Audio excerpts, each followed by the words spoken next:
Hello everybody, and this video is a continuation of the video I did on the tournament I've just played in. So just to recap, I played the first 3 games this Saturday just gone. I won the first game and I drew the next 2 games. So if I had any chance of winning this tournament or even coming first equal, I would need to win both games today in the games on Sunday. So this was game number 4 of the tournament, first game on the Sunday. I was playing Federico Rocco, who is an up-and-coming junior, rated over 170 ECF, which is equivalent to about more or less 2,000 FIDE. So I was white. I started with c4, e5, knight c3, knight c6, g3, g6, bishop g2, and bishop g7. So when my opponents played e5, I generally like to play the Botvinnik system with e4. Knight ge7, knight ge2, castles, and I just decide to play d3 before castling, although it doesn't matter that much because after d6 I castle, and f5. So we basically have an identical position apart from the fact that white has played his c2 pawn to c4, whereas black's counterpart is unmoved, but black's played his pawn on f7 to f5, and my counterpart hasn't moved from f2. So I'm doing a queenside attack, he's doing a kingside attack. Now there are several options I have here. Rook b1 is a fairly popular move. Instead I played knight d5, so I was trying to resolve things in the centre fairly quickly. He takes, and I capture with the c-pawn, so I've now got 3 central pawns. Knight e7, bishop e3. So I was fairly happy with this position, but then I saw he had c5.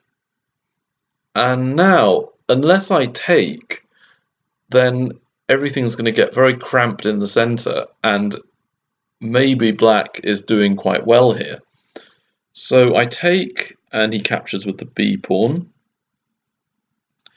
And here I missed a really good move. Queen b3 check, d5, takes, and here I thought that black was just better due to the queenside pawns, so I didn't go in for this variation. But bishop c5 does put black under a bit of pressure. The d5 pawn is not being adequately protected, so bishop e6. And here I can win a pawn, but it doesn't really feel like I'm getting much of an advantage from taking the pawn. The rooks will be very active, and I'll probably lose the pawn back at some point. So I would probably have played d4, e4, and here the computer suggests knight f4, bishop f7, rook f c1. And now I can kind of see the computer's point. There's a few things up in the air, but white is still attacking in the centre, and the bishop on g2, while being blunted along the long diagonal, can later come to f1 and then the f1 to a6 diagonal. So I missed this continuation. I just didn't think queen b3 was any good. Instead, I decided to break in the centre with d4, trying to prove my development would lead to my victory. F takes e4. And now I didn't like taking on e4 because black has d5. After I move my bishop back to g2, he then has e4. So I took this pawn on e5, and I was hoping for bishop takes e5 and bishop takes e4, giving white some chances with an open centre. Instead, though, d5, bishop c5, trying to be annoying and create a pin, bishop g4, h3, takes. And here, black is doing quite well. I've got the 2 bishops, but black's pawn mass in the centre on c6, d5 and e4 is quite hard to fight against. So I decide to break down black's pawn chain with f3 and give up the g3 pawn. F takes, queen d7. So black's connected the rooks and is now fully developed. And I missed a really good move here. Can you see what I could have played to actually be ahead in the game? Yeah, in the game I took the pawn, but instead I should play rook takes f8, rook takes, and now pawn takes pawn. Because in the game, black could play knight takes d5. Here, though, that's impossible because the knight is pinned to the rook. And the computer suggests bishop d6 as the best move, but white is clearly better. So I missed that move and I took the pawn. He took my rook and I recaptured. And now knight takes d5. So I try and create some threats with rook d1, pinning the knight, rook e8. And here, the time control for these games is 60 minutes plus 30 seconds a move. And I was already quite low on time. I only had about 20 minutes left. And I thought for a very, very long time about the continuations here. I looked for a very long time at bishop takes knight, pawn takes, and then rook takes d5. Because if queen takes d5, I can checkmate with queen takes e8 and then queen f8 mate. But he has a brilliant move which will just win for black. And that move is the crazy looking bishop h2 check. Now, if my king takes the bishop or goes to g2 or f2, he can take my queen and it will be check. If I go to h1, he can take my rook with check. And if I go to f1, he can take either my queen and then my b2 pawn, but better is queen f7 check. And then I'm losing at least a rook. So I'm getting completely destroyed here. The best move is queen takes h2, and then I'm just the exchange down. And this is lost for white. So I dismissed this move, but I spent ages and ages looking at either queen c4, which I couldn't really make work. Black always had a fairly good move. Maybe even queen f5 might be okay here. If not, black can cover with rook e5 or rook d8. So I spent ages and ages looking at this position and finally decided to play the crazy looking move rook takes d5. And the line I analysed, which we didn't even go into, was pawn takes, bishop takes, check, king g7, check, king h6, queen f3, queen f5, and then I was looking at this for a long time, and I finally decided that queen takes, pawn takes, bishop takes, I might be able to draw if I was lucky, but I've got the two bishops are quite good against a rook and bishop. So, it was close. I thought this might be a fairly good continuation for me. And the other reason I did rook takes was because I'd been analysing it for ages, and if I didn't play it, I'd have had all that time wasted, and it might take him a long time to analyse what I'd been analysing, and therefore I could make up the time. I only had 4 minutes after I played rook takes d5, but because I wasn't really in great shape in terms of looking at all the possibilities, I missed his move queen f7. Now, my rook is under attack and the queen is. And here I couldn't see a very good move because if I move the queen away, rook e1 check, and then I'm getting mated. So I need the queen to be guarding f1, but then my rook will get taken. So if I play queen takes c4, queen to c4, there's rook e1 check, bishop f1, and then if nothing else, he has pawn takes rook, and he'll be the exchange up for practically nothing.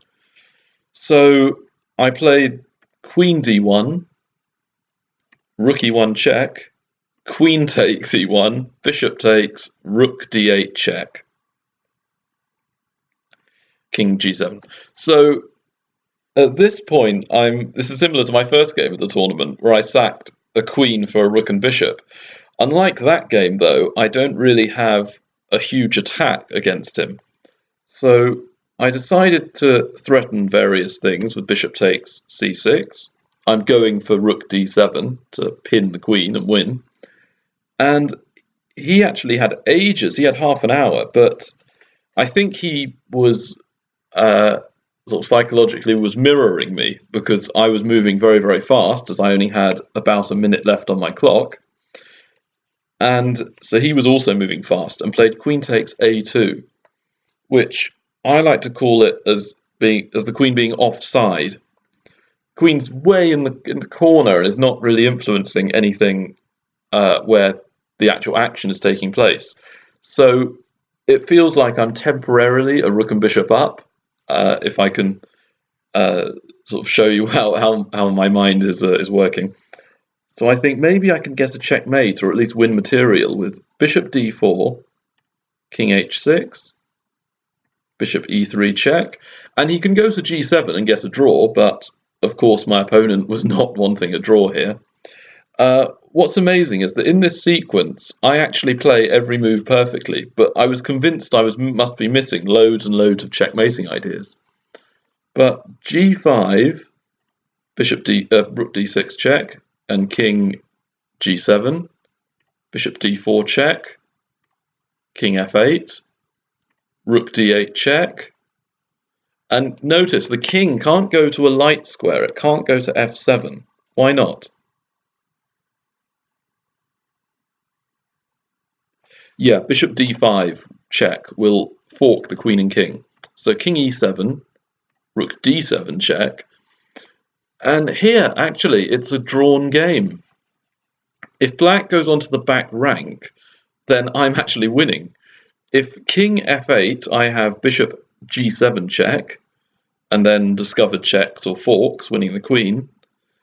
And king e8, I play rook takes a7, winning the queen. So king e6, bishop d5 check, queen takes, rook takes, king takes, bishop takes.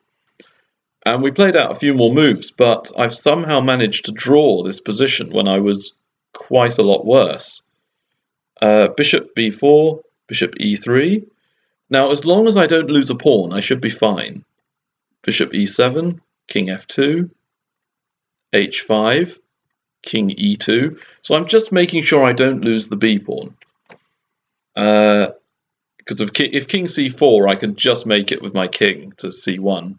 Or I can play, while black is winning the b pawn, I can win the pawn on g5. So he plays king e4, and now I play b4 because if he takes, I take on g5. g4 takes, b5, king d5, and we agree a draw here. So my hopes of winning the tournament were dashed. They were non-existent now. But going into the last game, I was dropping about 10 FIDE points, and in the final game, I was playing against someone rated about 250 points below me. So I needed to win this game to at least salvage the tournament and end on 3.5 out of 5. I was against David Kramaley, and again I was white. I managed to get 3 whites in this tournament. Due to the various pairings and other events. So I played c4 again, and I got a symmetrical English with c5. And to that I respond g3, knight c6, bishop g2, g6, knight c3, bishop g7. So this is the sort of starting position of the symmetrical English. And I always just play knight f3. It makes a lot of sense. And if he copies with knight f6, I'll play d4. But instead, he played d6. So I can't play d4, and I decide to play a waiting move with castles. Bishop g4. So he's trying to prevent me playing d4, I think. That seems to be the point of not playing knight f6 and attacking the knight that's potentially supporting a d4 push. So I play rook b1. Now he plays knight f6. And I can't realistically play d4 because he'll swap on f3. And I won't have a very nice position. So I decide that instead of playing the d4 break, which is very thematic, another thematic move in the English is to break with the move b4. So that's why I've played a3. Queen d7, b4. And here my opponent made an error because the point of queen d7 is to be able to play bishop h3. And then black is spending a few moves to swap off the light squared bishops and take away my influence on the long diagonal. So if that's his plan, then why is he playing the move rook b8? This move, rook b8, is counter to his first plan, which is to remove my bishop. What rook b8 signals is that my bishop's going to have long-term pressure on the long diagonal, and so the rook moves off it to prevent any future tactics. But if he was going to swap off bishops with bishop h3, which is the point of queen d7, why bother moving the rook? Why not just play bishop h3 immediately, or castle? So this gives me a tempo, and I can play bishop b2 here. Now, this is a bit risky, but the computer doesn't like it because the computer is very materialistic, but it does concede that white has a lot of compensation. If black takes, not played in the game, I will take, black wins a pawn, but I gain a lot of central space, and I've got quite a good initiative on the queen side. So this is a position I'd be happy to play for white here. Instead, though, he doesn't take the bait, he just castles, and I have knight d5, which is protecting b4, and also creating some tactics along the long diagonal. Here I was looking at knight takes d5, and after I take with the c pawn, then his knight might have trouble finding a good square. But he plays bishop h3, and again, the computer suggests bishop takes h3, but I really don't like this for white, because queen takes b5, this is computer recommended, knight e5, takes king h8, knight back to d5, knight fg4, takes, and here black has a lot of pressure against the king side. Queen takes h2 is the constant threat, and only my knight on f3 is preventing mate. So I need to prevent the move e4, which will attack the knight. d3, f5. So e4 is a threat. There's also moves like h5 or h6, g5, f4 coming up. And black has a very good bishop on the long diagonal. So I would only give this a tiny advantage for white due to the pawn being a pawn up. But I'd hate to have this position as white in the game because black has all the pressure and white's going to have to play very accurately and defensively. So a human can't do that so well, especially me. So I really don't like bishop takes h3. So instead, I played b5, attacking the knight. And here, the knight may have to go somewhere like d8 or a5. It looks quite nasty. Instead, though, he played knight e5, which I love. Knight takes, pawn takes, bishop takes. So I'm temporarily a pawn up. And Bishop takes, king takes. Now, I was looking for a while at this position. I decided that if he played knight takes knight, I would take the rook on b8. And I'll be the exchange up, and I don't see how he's going to win his pawn back. Because I'm also a pawn up as well. So the only way to win the pawn back is to then take my bishop, I take his knight, and then he takes d5 with check. So I'll be the exchange up for nothing, and I felt I should win that game. Instead, though, he plays rook bc8, and now I swap off. Bishop takes, and if he plays pawn takes, my knight on d5 is a monster. It's controlling loads of squares, and his bishop on g7 is not so good. It can never remove my knight from the d5 outpost. So I was planning on a rook lift with rook b3 to either d3 or e3. And then my pieces would be very active. But he takes with the bishop, and now I feel that he can kick away my knight with e6. So I don't leave the knight where it is, I take, and I've doubled his pawns. So the only plus for black is the two semi-open files, and white's a pawn up. So queen c2, just to get my queen off the d file and allow my rooks to guard everything. Rook f e8, rook f e1, h5. So h5 felt a bit desperate. It's a bit of a lunge to try and get a kingside attack. I felt that as long as I play this fairly sensibly, I shouldn't have any problems. So I improve my pieces. h4, rook d3, h3 check, king g1. So as long as I prevent his queen from going to g2, checkmate, then I should be winning this. Queen f5, and I have quite a nice move here. I have e4. So that's going to prevent the queen going on the long diagonal, and it gains space as well. And why can't black play rook takes e4? Yeah, I have rook takes, queen takes, and then rook d8 check, which wins the queen for a rook. So that's why. That's pretty good for me. And if he has rook d2, but I can play king f1, stepping out of any checkmating ideas, and then my queen should win fairly easily against his rook. So going back, he doesn't take. He plays queen g5, and I could play f4 here, but I decide instead just to not weaken my king in any way. I don't want any stupid tactics to ruin my day. I play rook d5, queen g4. So the idea is queen f3 is being threatened.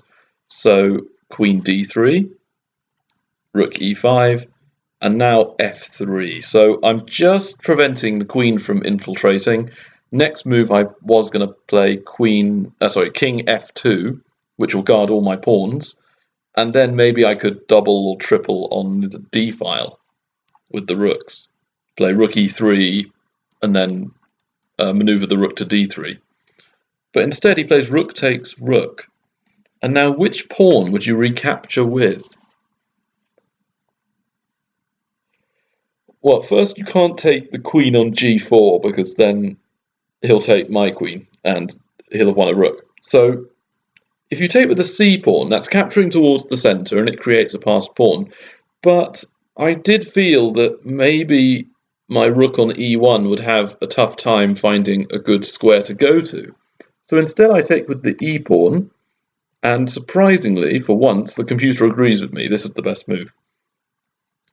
So my rook is now on the open file, and his rook is useless. His queen's attacked, and when the queen moves to d7, let's say, I would have d6 winning.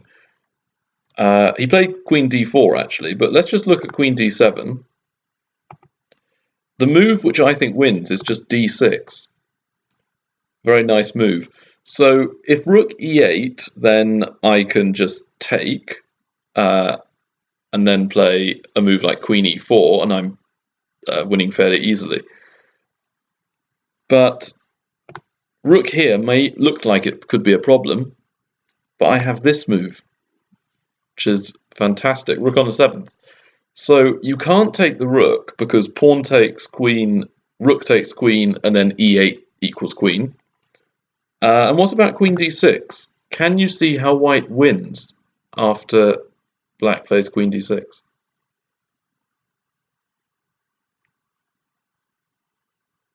Well done if you spotted it. Rook e8 check. Now, if you take the rook, I again win your queen.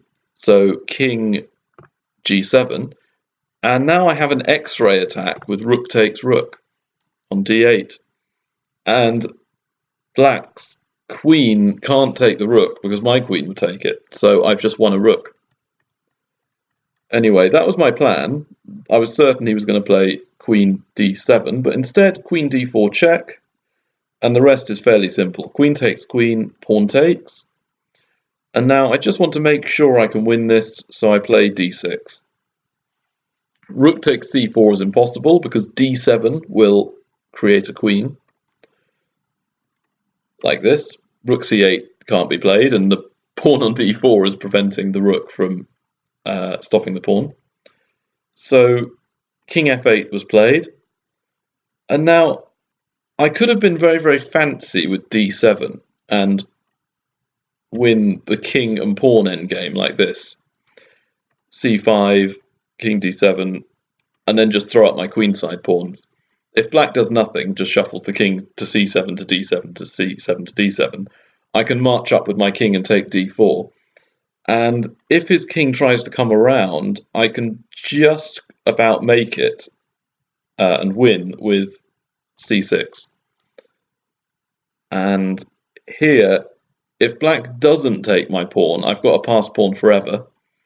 So if black played b6, for example, I could take on b6, and then he'll take back and I have c7. And if king d6, I could take on b7, king c7, and then I have a6, protecting the pawn. So he takes, I would play b6, and now if black does anything else, I'll take on a7 and win. And if black plays a6, I have b7 winning. So takes, and now I win with a6. It's quite pretty. The c6 pawn is preventing black from catching it in time. So I could have been really, really fancy and done that, but I didn't really want to think too much because, you know, thinking, that's for losers. Not really. So I just wanted to win simply. I just played c5. And now again, if rook takes c5, then d7, and then I'm winning. I'll promote. If rook d5, I have rook e8 check, and then I'll promote and be a queen up. So rook e8, rook takes, king takes, and now c6. And here, after takes, I've got a completely won king and pawn endgame, and my opponent resigned here because I can just leave those two pawns where they are and march all the way up with my king. And it's a fairly easy win from this point. My king and two pawns should fairly easily allow a promotion to a queen. So that was my tournament. I ended up on 3.5 out of 5. 3 draws and 1 win at either end, first game and the final game. And it wasn't an amazing tournament for me, but I did perform at about my level, so it wasn't really bad. What else? Yeah, my ECF performance in this was about 195, and my rating is 197, so roughly what my own grade is. And I haven't yet lost a game this season, so I'm hoping that I can keep this run going until the summer. Unlikely, but you know, I can always hope. So hope you like this video. Comment, like, subscribe, and see you next time. Bye.